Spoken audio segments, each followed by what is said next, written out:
Hello दोस्तों, welcome to my channel home science classes with SR. दोस्तों, आपको पता है कि इस चैनल पे आपको होम साइंस से रिलेटेड सारे कंटेंट्स प्रोवाइड कराए जाते हैं और अभी हमारी टॉप 100 क्वेश्चंस की यानी कि टॉपिक्स की सीरीज़ चल रही है, जिसमें हम कवर कर रहे हैं UGC NET, JRF, higher education, TGT, PGT, specially जो भी क्वेश्चंस पूछे गए हैं उन सभी 100 टॉप टॉपिक्स को। ठीक है, तो आज इसी के दौरान हमारा जो आज का टॉपिक है वो है food adulteration and acts. Food adulteration के बारे में अभी मैं नहीं पढ़ाऊंगी आपको, उसकी क्लासेस मैं आपको सेपरेट डिटेल में कराऊंगी, तब मैं आपको प्रोवाइड करा दूंगी। फिलहाल एक्ट यानी कि उनकी तिथियों से संबंधित क्वेश्चंस आते हैं कि अब कब वो एक्ट पास हुए, तो इसीलिए आज हम इसको पहले कवर करेंगे। सबसे पहला है हमारा vegetable oil product control order, जो कि कब आया था? 1947 में आया था। ये किस लिए था? ये जो तेल की बिक्री के संबंधी नियम बनाए गए थे इसमें, ताकि तेल में जो मिलावट हो रही है उसको रोका जा सके। फिर आया हमारा फ्रूट प्रोडक्ट्स ऑर्डर, ये 1955 में आया। ये फल संबंधी खाद्य पदार्थों के चिन्हीकरण के लिए आया था। फिर आया मीट प्रोडक्ट ऑर्डर, जो कि 1973 में आया था। ये भी क्या था? मांस संबंधी मार्ग था, इसीलिए एमपीओ भी इसको कहा जाता है। फ्रूट प्रोडक्ट ऑर्डर को एफपीओ कहा जाता है। Agricultural and processed food products export development authority, जो कि 1985 के दौरान किया गया था, इसको हम एपिडा भी बोलते हैं। ये सारे एग्रीकल्चरल जो भी और प्रोसेस्ड फूड होते हैं उनके लिए एक एक्ट है। फिर है हमारा vegetable oil products control order, ये 1998 में आया था। इसका क्या काम था? वेजिटेबल ऑयल प्रोडक्ट्स सेम वही है जो पहले है, लेकिन उसको क्या किया गया? इसको प्रिवेंट किया गया, फिर से इसको एक अमेंडमेंट के थ्रू फिर से लॉन्च किया गया था। ठीक है, 1998 में इसमें एक सुधार किया गया था, इसीलिए ये डेट आप लिख लीजिएगा, बस इसमें अमेंडमेंट जरूर जोड़ लीजिएगा, ये छूट गया है। ठीक है, तो ये 5 क्या हैं आपके? Vegetable oil product, food product order, meat product order, APEDA, vegetable oil जो अमेंडमेंट हुआ था, ये सारे जो है भी हैं आपके, ये परीक्षाओं में पूछे जाते हैं। कई बार सीक्वेंस में भी पूछे जाते हैं और कई बार इनसे एक्ट पूछ लेता है और उनके डेट आपको बताने होते हैं।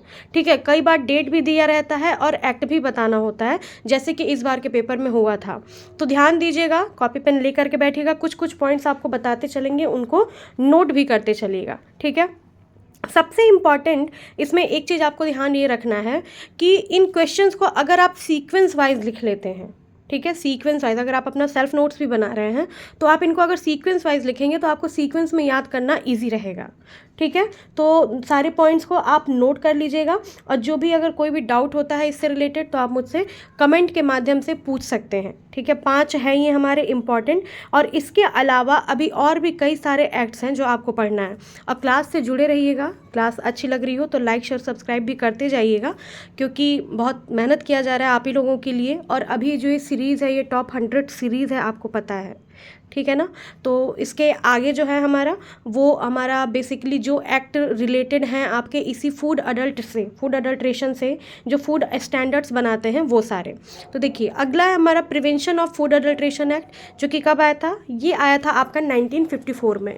ये बहुत ही इंपॉर्टेंट एक्ट है। ठीक है, ध्यान रखिएगा सबसे बड़ी बात कि ये जो भी एक्ट्स आप देख रहे हैं 7th नंबर 9 नंबर तक, ये जितने भी 7 एक्ट हैं आपके, ये FSSAI के अंतर्गत आते हैं। ठीक है, तो ये एक्ट क्या है? Prevention of food adulteration act. ये भोज्य पदार्थों में मिलावट प्रतिरोध का अधिनियम है, जो कि 1954 में आया था। और इसी से रिलेटेड एक क्वेश्चन भी पिछली बार जून के पेपर में आया हुआ था, जून 2024 के पेपर में, तो उसको आगे कराया जाएगा। Milk and milk product order क्या था? ये 1992 में था, जिसमें दूध से संबंधित जो भी उत्पाद वितरण है उससे संबंधी नियम बनाए गए। एग मार्क सभी जानते हैं, जो कि 1937 में आया था और इसमें अमेंडमेंट हुआ था 1986 ईस्वी में। ठीक है, एग मार्क आपने देखा होगा, कृषि जो भी उत्पाद होते हैं, अंडा उत्पाद होता है, उस पर लगाया जाता है। फिर इसके बाद है BIS हॉलमार्क। BIS हॉलमार्क और ISI को भी मैंने इसमें इसलिए जोड़ दिया है क्योंकि ये भी एक प्रकार के स्टैंडर्ड्स ही प्रोवाइड कराते हैं। ठीक है, तो BIS हॉलमार्क जो है वो 2000 में आया था गोल्ड ज्वेलरीज के लिए और 2005 में आया था सिल्वर ज्वेलरी के लिए। फिर हमारा ISI जो है यानी कि इंडियन स्टैंडर्ड्स इंस्टीट्यूशन, जो कि कब आया था? ये आया था हमारा 1955 में। ठीक है, तो इन दोनों को ही याद रखिएगा। BIS हॉलमार्क जो होते हैं वो बेसिकली ज्वेलरी के लिए होते हैं, 2000 में गोल्ड ज्वेलरी के लिए और 2005 में सिल्वर के लिए आया था।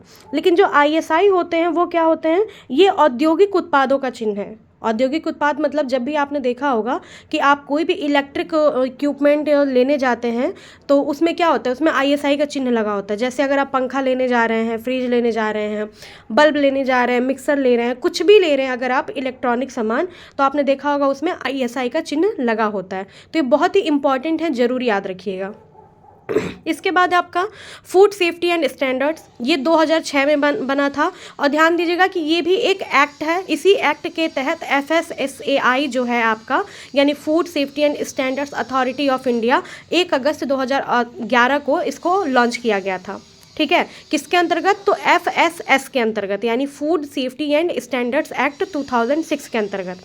ठीक है, एक चीज़ इसमें और ऐड कर लीजिएगा। ऐड क्या करना है कि 2018 में मतलब लोगों को भोजन के प्रति जागरूक करने के लिए, बेहतर स्वास्थ्य के प्रति जागरूक करने के लिए एक ईट राइट कैंपेन लॉन्च किया गया था। ठीक है, जिसका उद्देश्य क्या था? सही भोजन हो और बेहतर जीवन। ठीक है, ये सभी के लिए था, हमारे भारत सरकार के द्वारा लॉन्च किया गया था। ठीक है, इसमें FSSAI जो है आपका ये food safety and standards authority of India है। इसको बारे में कुछ पॉइंट्स को नोट कर लीजिएगा। ये 1 अगस्त 2011 को क्या हुआ था? लॉन्च हुआ था। किसके द्वारा लॉन्च हुआ था? फूड सेफ्टी एंड स्टैंडर्ड्स 2006 के अकॉर्डिंग। ठीक है, यानी खाद्य सुरक्षा और मानक अधिनियम हिंदी में इसे कहते हैं। इसका संचालन कौन करता है? तो बच्चों नोट कर लीजिएगा, इसका संचालन करते हैं स्वास्थ्य एवं परिवार कल्याण मंत्रालय द्वारा किया जाता है। ठीक है, जिसका मुख्यालय कहाँ पर है? इसका मुख्यालय है दिल्ली में। आपने देखा होगा अक्सर चीज़ों के मुख्यालय कहाँ होते हैं? दिल्ली में है, तो इसके भी मुख्यालय कहाँ है? दिल्ली में है। ठीक है, इसमें क्या होता है कि जो भी मानव उपभोग के लिए कोई भी पौष्टिक खाद्य पदार्थ हैं, उनके उत्पादन, भंडारण, वितरण, बिक्री और आयात की सुरक्षित व्यवस्था मतलब सुनिश्चित करने का काम होता है food safety and standards authority of India का। ठीक है, ये देश के सभी राज्यों, जिला हो, ग्राम पंचायत स्तर हो, कोई भी स्तर हो, सभी का खाद्य उत्पादन और बिक्री के निर्धारित जो भी मानक है उनको सेट करने का काम करता है। ठीक है, टाइम टाइम पे ये क्या करता है कि जो वस्तुओं के पदार्थ हैं, जो उनकी गुणवत्ता की जाँच भी करता है, उनके रेट भी डिसाइड करता है, रेट का भी स्टैंडर्ड सेट करता है। तो FSSAI जो है ना, बहुत ही इम्पॉर्टेंट एक फूड एक्ट है, जो कि बेसिकली आपके हर फूड से मतलब रिलेटेड है। आप जो भी भोज्य पदार्थ खाते हैं, अगर आप पैकेज्ड ले रहे हैं तो वो उस पर आपने देखा होगा कि FSSAI का एक मार्का जरूर लगा होता है। ठीक है, और ये टॉपिक मैं आपको क्यों करा रही हूँ? क्योंकि अब ये टॉपिक से क्वेश्चंस भी बन रहे हैं और पहले भी बनते थे। ठीक है, चलिए अब कुछ क्वेश्चंस टाइम आ गया, क्वेश्चन करते हैं। पहला क्वेश्चन है, एक्ट या order which is not deemed after implementation of food safety and standards act 2006, यानी कि कह रहा है कि कौन सा है जो food safety and standards act 2006 के अंतर्गत नहीं आता है। Standard weight and measurement act 1976, fruit product order 1955, prevention of food adulteration act 1954 और milk and milk product order 1992। तो दोस्तों इसका सही आंसर क्या होगा? कुछ समय दे रहे हैं आपको, आप समय लीजिए और कमेंट में आंसर जरूर करिएगा। ठीक है, सही आंसर चलिए इसका बताते हैं। इसका सही आंसर होगा आपका पहला, यानी कि A option, standard weights and measurement act 1976। ठीक है, क्योंकि ये जो है ये आपका food safety and standards act के अंतर्गत नहीं आता है। बाकी तीनों जो हैं वो क्या हैं आपके? वो तीनों के तीनों आपके फूड सेफ्टी स्टैंडर्ड्स के अंतर्गत आते हैं, जो कि FSSAI के अंतर्गत भी आते हैं। ठीक है, अगला क्वेश्चन है हमारा, when do we say that food is adulterated under the PFA act, यानी कि PFA एक्ट के अंतर्गत हम कब कह सकते हैं कि भोज्य पदार्थ जो है वो अडल्ट्रेटेड है, यानी कि मिलावट हुआ है। If it is obtain from a diseased animal, यानी कि कोई रोगी जानवर है उससे लिया गया हो। It spices are sold without their essence, यानी कि जो मसाले हैं उनको बिना उनकी खुशबू के बेचा जा रहा हो। If any ingredient is injurious to health, यानी कि कोई भी जो भोज्य पदार्थ, खाद्य पदार्थ है वो स्वास्थ्य के लिए नुकसानदायक है, या ऑल ऑफ अबव, यानी कि जो सभी हैं वो सारे के सारे इसके अंतर्गत आएंगे। तो समय ले लीजिए, आप कमेंट जरूर करिएगा। इस क्वेश्चन का आंसर बहुत ही इजी क्वेश्चन है और इस टाइप के क्वेश्चंस भी पूछे जाते हैं। तो मैंने आपको मॉक और PYQ दोनों को मिला करके इसमें 5 इंपॉर्टेंट क्वेश्चंस को ऐड ऑन किया हुआ है। ठीक है, सही आंसर क्या आएगा आपको पता होगा। सही आंसर क्या है इसका? सही आंसर है ऑल ऑफ द मेंशन्ड, यानी कि ऑल ऑफ द अबव। ये सारे ही क्या हैं? ये सारे ही फूड अडल्ट्रेशन के अंतर्गत आते हैं। ठीक है, फिर इसके बाद से जो है हमारा फूड अडल्ट्रेशन एक्ट के बाद जो भी आपके आते हैं वो सभी क्या हैं? सारे के सारे कारण होते हैं किसके? फूड को अडल्ट्रेट करने के।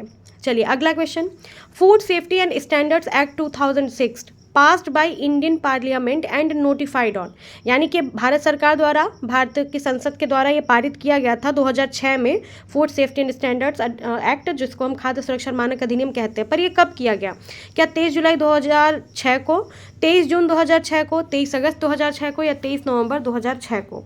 तो दोस्तों अभी मैंने आपको बताया है कि FSSAI जो है वो food safety and standards act 2006 जो है ये हमारा लॉन्च किया गया था। कमेंट करिए आप लोग, और ये आपके लिए क्वेश्चन ही रहेगा, ठीक है। एक क्वेश्चन मैंने इसमें इसलिए ऐड किया है ताकि आप भी एक्टिवली इस क्वेश्चन का जवाब दे सके। तो आपके लिए ये होमवर्क टाइप का एक क्वेश्चन है, ठीक है, बहुत आसान है। और ये अगर आप एक क्वेश्चन का आंसर ढूंढते हैं तो आपको इससे रिलेटेड बहुत सारे टॉपिक्स और भी पढ़ने को मिलेंगे, ठीक है। तो इसीलिए ये क्वेश्चन जो है आपके लिए क्या है, होमवर्क है। ये क्वेश्चन बहुत ही इम्पॉर्टेंट है, जैसा कि मैंने पहले बताया।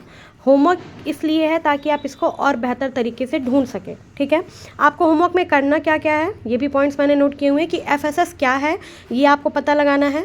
इसे कब अधिनियम बनाया गया, इसके मूल उद्देश्य क्या हैं, और कौन कौन से स्टैंडर्ड्स इसके अंतर्गत आते हैं, उनको भी आपको पता लगाना है, ठीक है।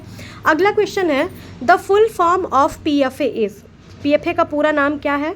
तो the prevention of food adulteration, preparation of food act, prevention of food adulteration act, या प्रिवेंशन ऑफ फूड एक्ट। तो देखिए ये बहुत ही सरल, बहुत ही आसान सा क्वेश्चन है। इसमें बस कंफ्यूज करने के लिए 2-4 पॉइंट्स इधर उधर करके दिया हुआ है, ठीक है। लेकिन मुझे पता है कि आपको इसका सही जवाब मालूम है। कुछ समय दे रहे हैं, आप कमेंट में बताइए मुझे। टिक टिक 1, टिक टिक 2 आप खुद से कर सकते हैं। चलिए सही आंसर क्या होगा? सही आंसर है आपका prevention of food adulteration act. ध्यान रखिएगा, prevention of food adulteration act इसका पूरा नाम है, PFA, ठीक है। अगला question, which of the following act is come into force as back as in 1954। ये क्वेश्चन जो आपका है, यही question same as it is आपके जून के 2024 के पेपर में आया था, जब पेपर ऑफलाइन हुआ था। इसमें क्वेश्चन में क्या दे रहा है कि 1954 का कौन सा एक्ट है इसमें जो फोर्स में आया था 1954 में? देखिएगा, prevention of food adulteration act है, the standards of weight measurement act है, water pollution and control of pollution act है, या फिर इन्वायरमेंट प्रोटेक्शन एक्ट है। तो आपको पता है कि 1954 में prevention of food adulteration act ही आया था, ठीक है। Water pollution and control of pollution act जो है वो 1972 के अराउंड आया हुआ था, 1972-1976 के अराउंड।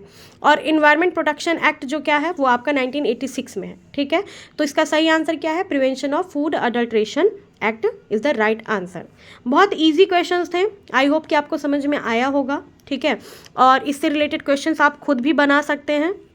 तो thank you so much video को देखने के लिए। पूरा चीज़ें अच्छी लगी होंगी आपको तो डेफिनेटली आप बिना किसी डाउट के आप उसे लाइक, शेयर और सब्सक्राइब जरूर कर दीजिएगा, और ज़्यादा से ज़्यादा लोगों को शेयर कर दीजिए, क्योंकि आपको पता है कि नया चैनल तो है पर मैं कंटेंट आपको वही प्रोवाइड करा रही हूँ जो आपके लिए यूज़फुल होगा। तो मिलते हैं नेक्स्ट